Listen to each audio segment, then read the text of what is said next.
Christmas in Gwent in Victorian Times, Part 1, from the Star of Gwent newspaper, December 23rd, 1887. Changes are year by year occurring in the national mode of Christmas keeping. The mummers have long since ceased to exist as a Christmas institution, and the waits and carol singers are rapidly following in their wake. At the same time, new observances have been adopted in place of those we have lost or are losing.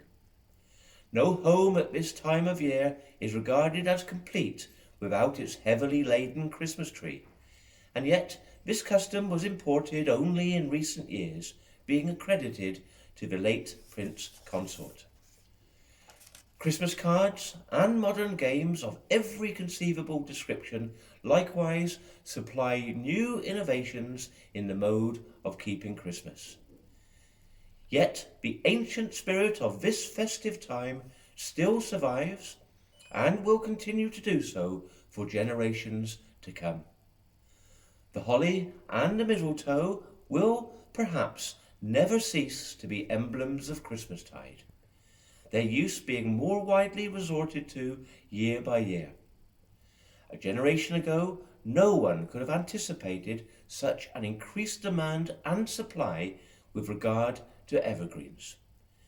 In addition to holly and mistletoe, there are various luxuriant evergreens of quite modern introduction, besides numerous varieties of winter flowers formerly unknown in our land. Roast beef, turkey, and other edibles, with plum puddings and mince pies, still remain important accessories of Christmas, only they are now added to by a number of table delicacies which give variety and improved quality to Christmas fare. Family gatherings, too, are more enjoyable now than they ever were, in consequence of railways enabling members of a family, however far the distance apart, to join the Christmas circle without any great amount of labour or inconvenience. Christmas in Gwent in Victorian Times, Part 2, from the Star of Gwent newspaper, Friday, December the 23rd, 1887. In spite of all changes, Christmas is still enjoyed by all sections of the community. There are some homes, of course, into which sickness and death have entered, to the inmates of which the ringing out of the church bells on Christmas morning will sound as though intended to mock them and add to their misery and grief.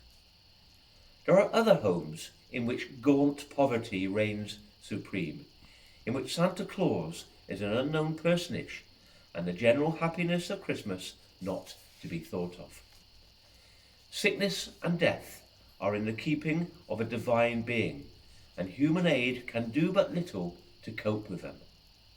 Poverty, however, can be dealt with, and we trust that there will not be a single inhabitant who will remain uncared for at this feast-providing period of Christmas. In spite of depressed times, there is much superfluous wealth in the kingdom, and no enjoyment can be greater to any person at this season of the year than a knowledge that something has been done, however little, to assuage the wants and sufferings of others. It is a sad experience of life that whilst in the great majority of homes tables will literally groan under the weight of the good things provided, there should be others in which there is no fare of any description.